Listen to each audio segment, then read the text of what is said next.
전국에 계신 유클레시아 성도 여러분, 주님의 은혜와 사랑 가운데 늘 평안하시기를 간절히 빕니다. 우리 함께 사도신경 고백하심으로 유클레시아 예배 시작하겠습니다. 나는 전능하신 아버지 하나님 천지의 창조주를 믿습니다. 나는 그의 유일하신 아들 우리 주 예수 그리스도를 믿습니다. 그는 성령으로 잉태되어 동정녀 마리아에게서 나시고 본디오 빌라도에게 고난을 받아 십자가에 못 박혀 죽으시고 장사된 지 사흘 만에 죽은 자 가운데서 다시 살아나셨으며 하늘에 오르시어 전능하신 아버지 하나님 우편에 앉아 계시다가 거기로부터 살아있는 자와 죽은 자를 심판하러 오십니다. 나는 성령을 믿으며 거룩한 공교회와 성도의 교제와 죄를 용서받는 것과 몸의 부활과 영생을 믿습니다. 아멘.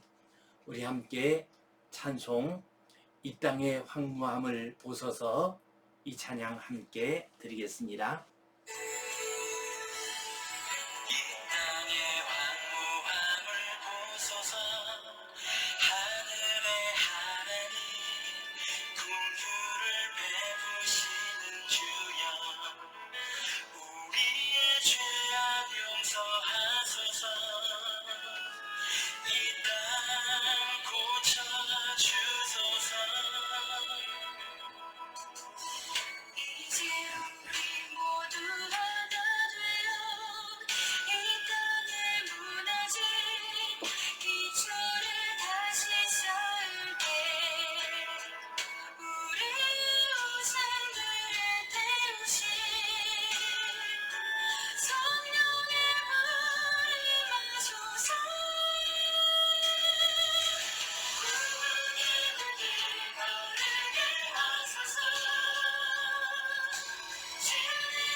우리 함께 기도 드리겠습니다.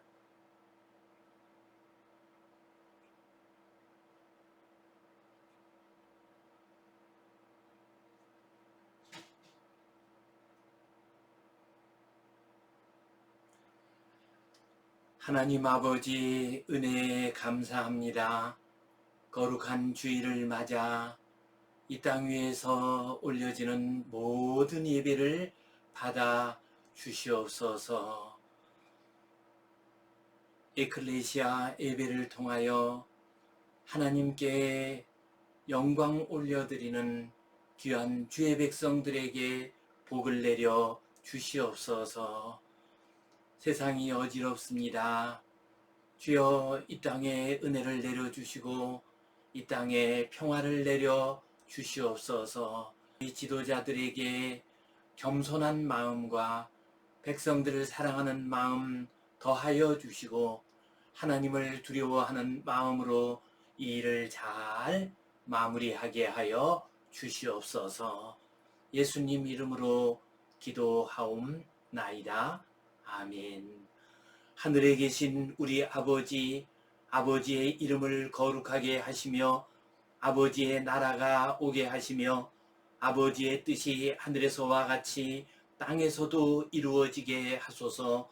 오늘 우리에게 일용할 양식을 주시고 우리가 우리에게 잘못한 사람을 용서하여 준 것 같이 우리 죄를 용서하여 주시고 우리를 시험에 빠지지 않게 하시고 악에서 구하소서. 나라와 권능과 영광이 영원히 아버지의 것입니다. 아멘. 오늘은 준비된 사람이 성벽을 쌓습니다 라는 제목으로 함께 말씀을 나누겠습니다.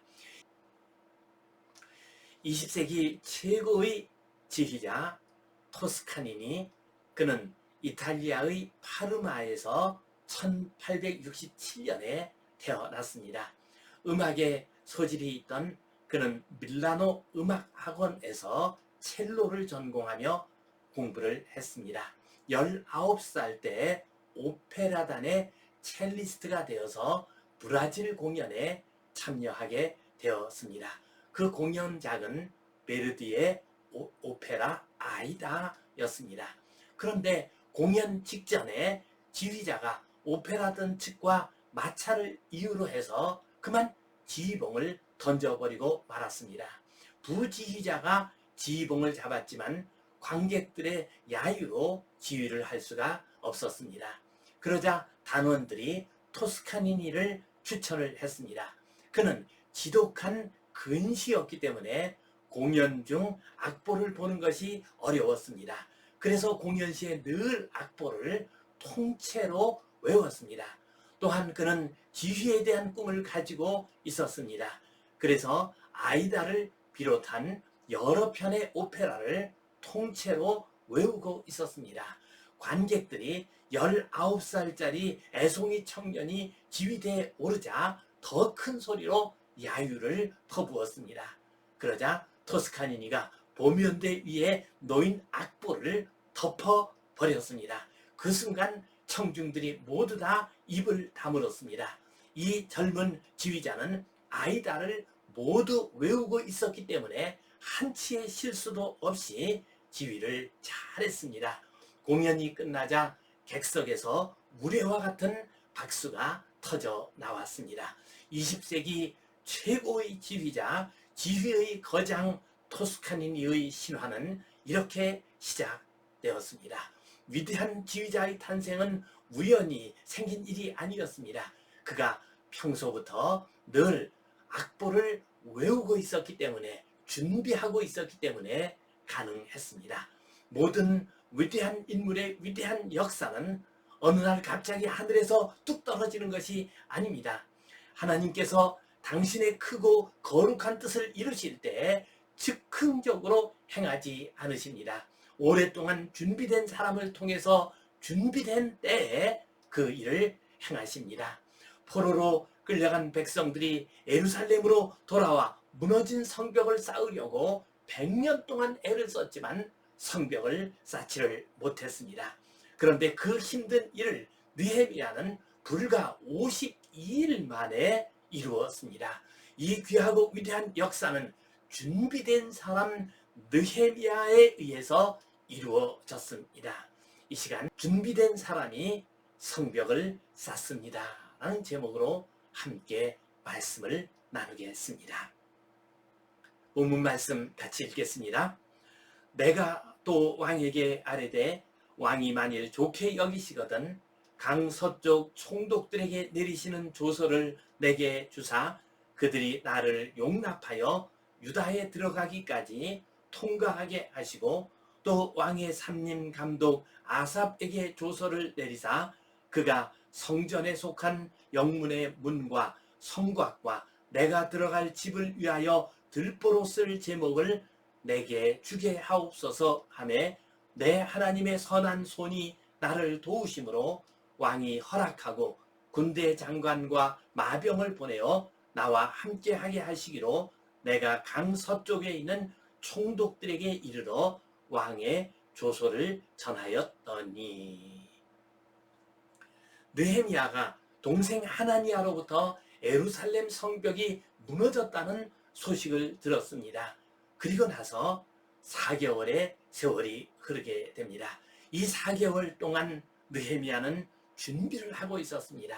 성벽을 다시 쌓을 준비를 하고 있었습니다. 예루살렘으로 돌아가려고 결단을 하고 기도하면서 어떻게 성벽을 쌓을 수 있는가를 준비하고 있었습니다. 그리고 이제 때가 이르렀습니다.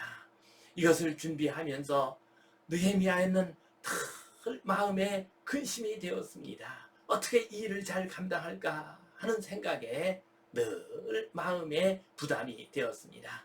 이 모습을 보고서 왕이 물었습니다.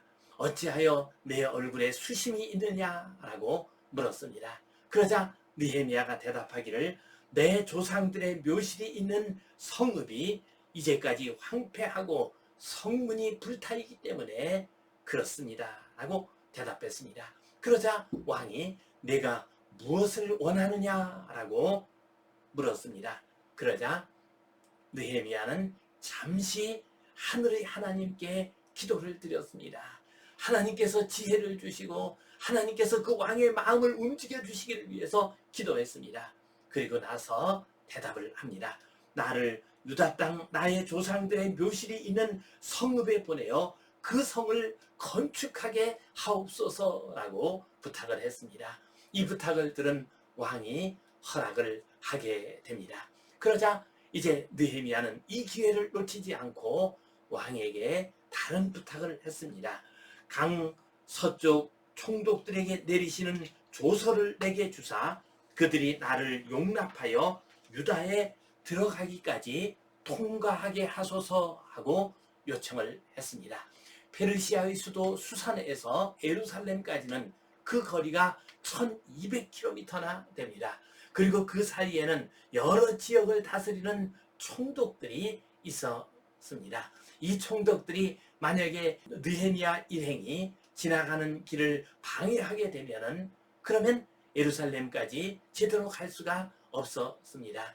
그래서 부탁하기를 우리 일행이 예루살렘까지 잘 지나갈 수 있도록 총독들에게 조서를 내려 주옵소서, 왕의 조서를 가지고서 잘 지나갈 수 있게 해 주옵소서 하고 부탁을 했습니다.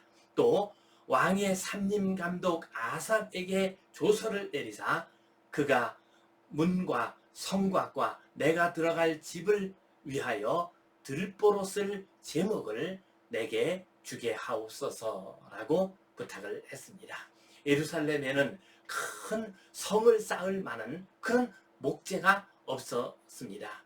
문을 크게 세울 만한 목재가 없었습니다. 그래서 왕에게 부탁을 합니다. 삼림 감독에게 말씀하시어서 내가 성벽을 세울 수 있는 그러한 목재를 얻을 수 있게 하옵소서, 성문을 달 수 있는 목재를 얻을 수 있게 하옵소서 하고 부탁을 했습니다.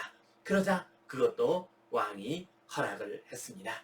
뿐만 아니라 왕은 느헤미야가 요청하지 않은 것까지도 허락을 했습니다.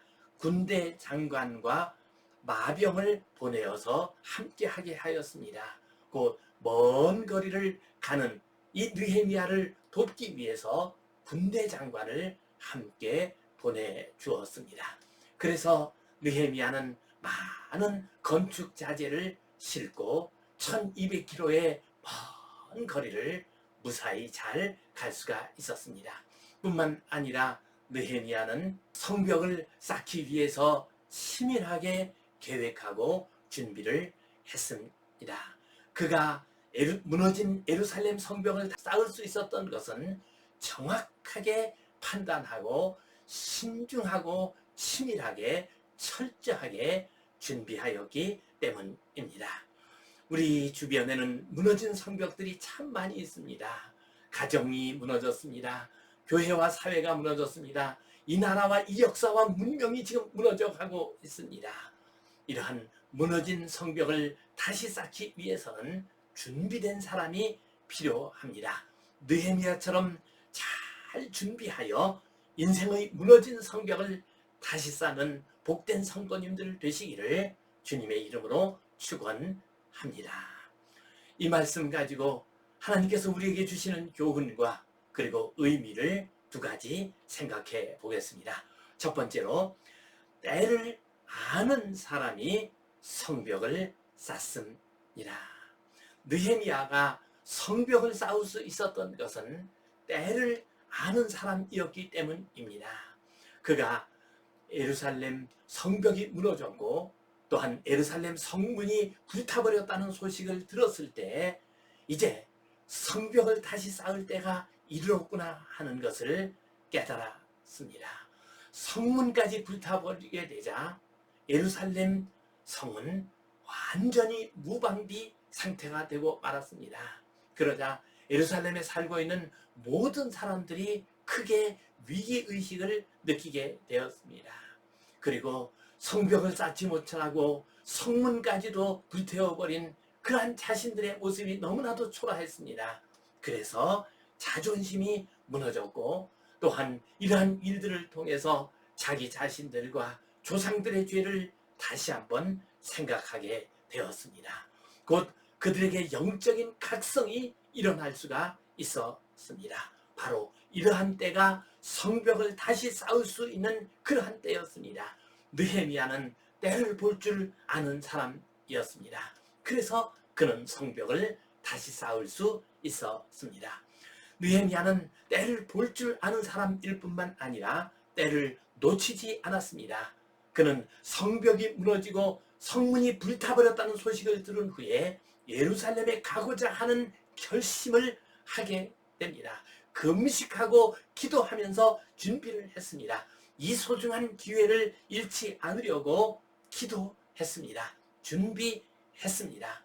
그리고 적합한 때에 왕에게 나아가서 그 성벽 쌓는 일을 허락을 받았습니다. 안전을 보장받을 수 있는 조서를 받았습니다. 그는 기회를 아는 사람이었을 뿐만 아니라 기회를 놓치지 않고 붙잡은 사람이었습니다. 그래서 그는 무너진 성벽을 쌓는 위대한 일을 이룰 수 있었습니다. 한국 선교의 위대한 역사는 한국에 온 선교사님들의 때를 알고 때를 놓치지 않는 그러한 위대한 지혜와 믿음 때문에 가능했습니다. 1885년 복음이 이 땅에 들어올 때 이 땅은 어떤 상태에 있었습니까? 전통적으로 한국을 지배하던 유교가 점점 쇠퇴한 가운데 있었습니다. 또한 문호가 개방되면서 서양의 문물들이 물밀듯이 밀려 들어오기 시작했습니다. 그리고 일본을 비롯한 외세가 침입을 하고 있었습니다. 바로 이러한 시대를 맞이하여 한국 백성들은 무언가 새로운 변화가 있어야 할 것을 알고 기대했습니다. 그때 이러한 때를 놓치지 않고 선교사님들이 들어오게 됩니다. 서양의 발전된 문물을 전해주게 됩니다. 복음을 전해주었습니다. 교회를 세웠습니다. 그리하여 복음의 큰 역사가 일어나게 되었고 우리나라는 아시아의 가장 위대한 기독교 국가로 서게 되었습니다. 무너진 성벽을 쌓기 위해서는 시대와 역사의 때도 중요하지만 개개인의 생애 주기의 때도 중요합니다. 우리 인생길 전체를 놓고 볼 때 성벽을 쌓는 일에 쓰임 받을 수 있는 때가 있습니다. 복음의 크신 역사에 쓰임 받을 수 있는 때가 있습니다. 그러므로 우리가 인생길을 가면서 그러한 때가 우리에게 오게 되면은 우리는 그 때를 알고 그 때를 놓치지 말아야 합니다. 어떤 사람들은 하나님의 때가 이르러 우리를 부르고 있을 때에도 자꾸 미루는 사람이 있습니다. 돈을 벌 만큼 벌고 나서 하나님의 일을 하겠습니다. 정년퇴임을 하고 난 다음에 이 일을 하겠습니다. 내가 지금 계획하고 있는 어떤 목표가 있는데 이 목표를 이룬 다음에 이 일을 하겠습니다. 라고 말하는 사람들이 있습니다. 그러나 성벽을 쌓는 일, 주님의 놀라운 역사를 이루는 일, 그 일은 그때는 주님께서 결정하는 것입니다. 내가 그때를 내 마음대로 정하는 것이 아닙니다. 그러므로 우리가 주님으로부터 때에 대한 음성을 들었을 때 우리는 바로 순종을 해야 합니다. 느헤미야 그는 때를 안 사람이었습니다. 또한 그 때를 놓치지 않은 사람이었습니다. 그래서 그는 무너진 성벽을 쌓는 위대한 일을 이룰 수가 있었습니다. 성도 여러분, 때를 알고 그 때를 놓치지 말고 그 기회를 놓치지 말고 무너진 성벽을 다시 쌓는 복음의 역사를 다시 이루는 귀한 주의 백성들 되시기를 주님의 이름으로 축원합니다. 두 번째로 삶의 자리가 성벽을 쌓는 도구가 된다는 것을 기억해야 합니다. 하나님께서는 준비된 사람을 통해서 하나님의 일을 이루십니다. 무너진 성벽을 다시 쌓게 하십니다. 느헤미야는 하나님께 택함을 받은 사람이었습니다. 하나님께서 크신 섭리 가운데에서 준비된 사람이었습니다. 느헤미야의 그 삶, 그가 차지하고 있는 그 지위는 바로 성벽을 쌓는 귀한 도구가 되었습니다. 그는 페르시아 왕의 술 맡은 관원, 즉 왕의 비서실장에 해당되는 고위직 관리였습니다. 여호와 하나님께서 느헤미야를 섭리 가운데에서 페르시아의 최고위직 관리의 자리에 올려 놓으셨습니다. 그는 왕의 측근이요 최고위직의 자리에 있었기 때문에 그보다 훨씬 하위직에 속하는 예루살렘의 총독 자리로 쉽게 갈 수가 있었습니다. 또한 그는 최고위직 출신이었기 때문에 주변에 있는 여러 원수들이 방해를 하는 것을 막을 수가 있었습니다. 또한 그는 페르시아의 최고위직에 있으면서 적지 않은 재물을 모았습니다. 개인적인 재물을 가지고 있었습니다. 그는 이 성벽을 쌓는 일을 위해서 그 재물을 다 사용을 했습니다. 그가 있었던 삶의 자리, 그것이 바로 성벽을 쌓는 위대한 도구가 되었습니다. 우리가 가지고 있는 이 세상에서의 지위는 무너진 성벽을 쌓는 중요한 도구가 됩니다. 목사의 지위만이, 교역자의 지위만이 무너진 성벽을 쌓는 그러한 자리가 아닙니다. 우리 인생길에서 우리가 서 있는 모든 삶의 자리가 무너진 성벽을 쌓는 도구가 될 수가 있습니다. 느헤미야가 오기 전에 위대한 율법학자 에스라가 예루살렘에 먼저 와 있었습니다. 에스라는 제사장 계급에 속한 율법학자로서 뛰어난 영성과 지도력을 가진 인물이었습니다. 그러나 하나님께서는 성벽을 쌓는 이 일을 에스라에게 시키신 것이 아니라 느헤미야에게 시켰습니다. 페르시아의 고위직에 있었던 느헤미야에게 이 일을 맡기셨습니다.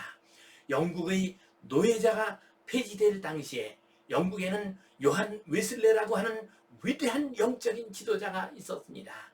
그러나 영국의 노예제를 폐지시키는 이 일을 하나님께서는 요한 웨슬레에게 맡기신 것이 아니라 하원위원이었던 윌리엄 윌버포스에게 이 일을 맡기셨습니다.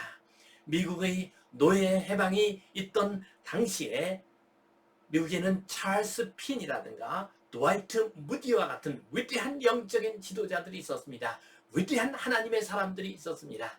그러나 노예제를 폐지하는 이 크고 놀라운 일을 하나님께서는 그러한 영적 지도자에게 맡긴 것이 아니라 미국의 16대 대통령 아브라함 링컨에게 맡겼습니다. 하나님께서는 우리의 삶의 자리, 그것을 무너진 성벽을 쌓는 도구로서 사용하십니다. 우리 성도님들도 다양한 직업과 다양한 지위를 가지고 있습니다. 높은 자리이든 낮은 자리이든 그 자리가, 그 삶의 자리가 무너진 성벽을 쌓는 준비물이 됩니다. 무너진 성벽을 쌓는 도구가 됩니다.